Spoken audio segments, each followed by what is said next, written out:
Hola, ¿cómo están?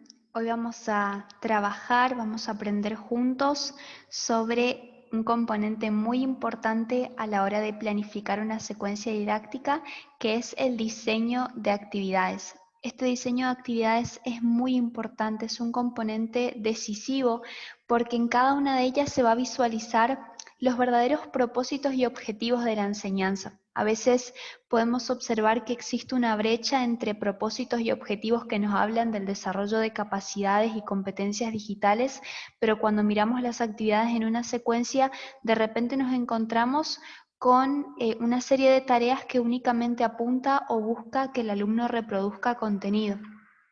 Entonces vamos a ver a lo largo de este video con este gráfico que muchos elementos que parecen a veces separados en realidad se integran para formar parte de esta construcción que hace el alumno cada vez que él aprende algo nuevo. Muy bien, y vamos a empezar por las actividades de apertura, que ustedes ven que son las que están ahí como las actividades de inicio.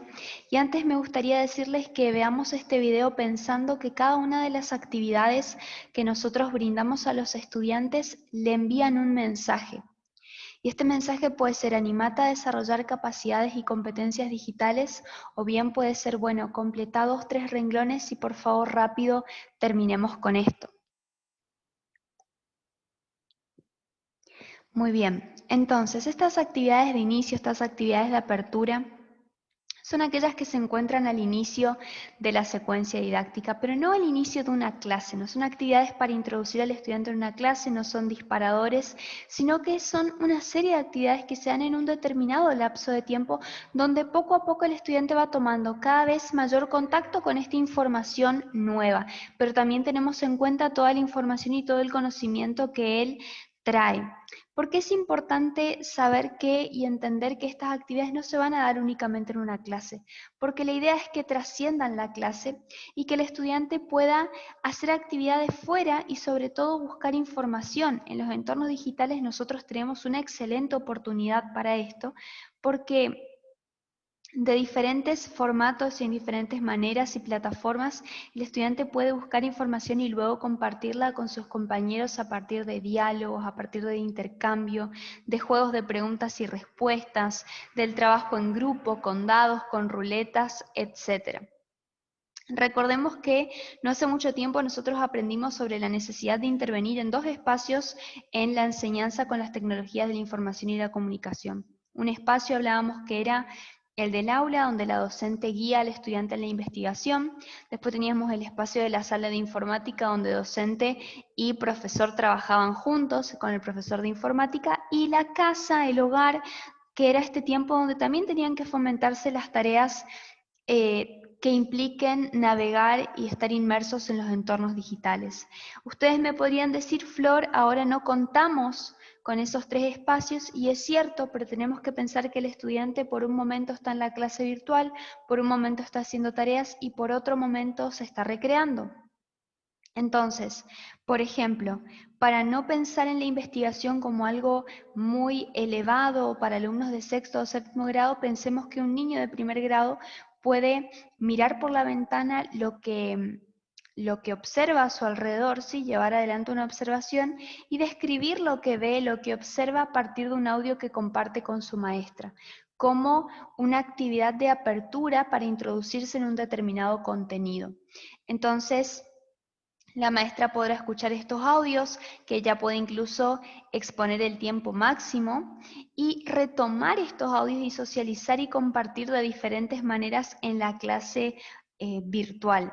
Entonces acá vemos cómo pueden ser actividades sencillas, pero que luego van adquiriendo una complejidad creciente, ¿sí? Luego de que ese audio fue enviado, ellos pueden responder preguntas en base a ese audio, ¿sí? Muy bien, decimos que estas actividades de apertura son la base de la casa, pero tenemos que saber que estas bases tienen que ser sólidas pero no fijas. ¿Por qué no tienen que ser fijas? Porque yo puedo tomar el mismo formato de una actividad que estaba al inicio de la secuencia y presentarla al final con una complejidad mayor. Y está perfecto. Ahora, tienen que ser sólidas porque tienen que estar planificadas, pensadas, preparadas y totalmente en concordancia con los propósitos y objetivos propuestos al inicio. Después tenemos en las paredes las actividades de desarrollo. Tenemos que tener presente que en las actividades de desarrollo existen dos momentos muy importantes. Uno es el trabajo intelectual con la información a través de cuestionarios, de completar frases, de investigar, de buscar información, responder diferentes preguntas de diferentes tipos, pero después hay un segundo momento que es el empleo de la información en una situación problema. Muchas veces olvidamos este segundo momento. Entonces el estudiante tiene mucho conocimiento o tiene mucha información, pero no puede convertirse en un verdadero aprendizaje porque él no lo puede ver puesto en marcha o relacionado con su realidad o entorno más cercano. Entonces ahí podríamos pensar que esta casa tiene solamente 2 paredes y no 4. Y el problema cuando una casa tiene 2 paredes y no 4 es que se vuelve una construcción muy débil y difícilmente se pueda continuar por el techo y por las demás partes que son muy importantes. Muy bien, las actividades de cierre que están en la parte del techo, y esto no es casual, tienen que ver con que el estudiante pueda reelaborar la estructura conceptual que tenía al principio de la secuencia. Esto parece muy difícil, pero es muy simple. Tiene que ver con que el estudiante se pare al final de la carrera, pero pueda visualizar el punto de partida y decir, de allí partí, de allí salí aprendiendo y sabiendo esto, pero hoy he comprendido y entendido todo esto y puedo aplicarlo a esta situación. Esto que aprendí finalmente me sirve. Cuando pensamos en la parte de la organización y la especificación de los contenidos, decimos qué bueno que haya un marco, por ejemplo, una pizarra digital que nos acompañe durante toda la secuencia. Este recurso, este soporte que yo utilizo es muy útil para todos los momentos de las actividades y también es muy necesario. Dividir las actividades por momentos no implica que a cada momento se le esté diciendo a los estudiantes, bueno chicos, terminen esta actividad porque en 5 minutos empiezan las actividades de desarrollo. No, esto es un proceso que se integra y que se va dando de una manera, podríamos decir, muy integral, ¿sí? Es un proceso, es un todo que se va desarrollando. Sin embargo, pensar en el propósito y el sentido que tiene cada momento, que debe tener cada actividad, evita que nosotros al inicio enviemos un cuestionario largo, en el desarrollo un cuestionario más corto, con la posibilidad de que busquen 2 o 3 imágenes y que para el cierre de la secuencia enviemos un cuestionario con nota. El cuestionario no tiene nada de malo, pero ¿lo podemos enriquecer? Por supuesto que sí. Entonces, reflexionar sobre cada momento y las actividades que pueden estar en estos momentos es muy importante porque evita este tipo de cuestiones.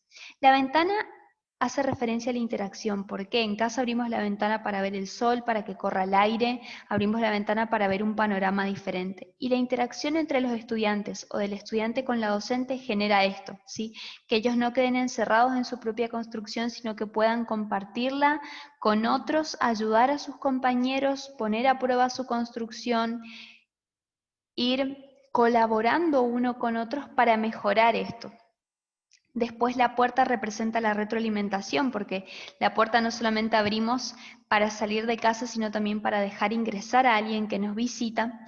Y esto es lo que sucede con la retroalimentación. El estudiante construye algo, esto se pone a prueba, el docente lo analiza, pero luego devuelve algo a ese estudiante, porque la realidad es que esa construcción no le pertenece al docente, sino al estudiante. Entonces él se la devuelve para que el estudiante pueda ver que hizo un buen trabajo o pueda mejorarlo, pueda tomar las sugerencias que hace el docente, etc. El cerco representa la metacognición porque cuando hay un cerco o una reja o un muro alrededor de una casa, quiere decir que lo está protegiendo, pero también está limitando el terreno, está marcando las dimensiones que ocupa esa casa. La metacognición, el desarrollo de habilidades de metacognición en los estudiantes, le permite a ellos distinguir el límite entre lo que no saben, entre lo que saben y lo que están aprendiendo, pero es necesario que sigan practicando. Y los protege porque si nosotros pensamos a futuro, un estudiante que fue desarrollando habilidades de metacognición, tanto en la primaria como en nivel inicial y secundaria, cuando llega a la universidad, hace una trayectoria diferente simplemente por haber aprendido a iniciar, organizar y sostener su propio aprendizaje. Y por último, pero no menos importante, vemos que el terreno son los ejes de diversidad y continuidad. ¿Por qué? Porque sin terreno no podemos construir la casa ni podemos pensar en ninguno de sus elementos. Recordemos que la continuidad es ese hilo conductor que tiene que existir entre las actividades y los contenidos. Y la diversidad tiene que ver con que cada actividad pueda estar relacionada con la anterior, pero añadiendo un grado de un poco más de complejización. Entonces, ambos componentes son muy importantes, tan importantes que sin ellos difícilmente todo el resto se pueda desarrollar. En los materiales que vamos a compartir con ustedes van a encontrar diferentes ideas y cuestiones a tener en cuenta para poder lograr esta diversidad de una actividad a la otra. Los entornos digitales nos ofrecen realmente una gran oportunidad con respecto a esto, porque vemos que está la posibilidad de que los estudiantes se entreguen en diferentes formatos, formas y que puedan ser más libres para realizar su construcción tal cual como ellos la desean, de una manera particular. Esto fue todo por hoy.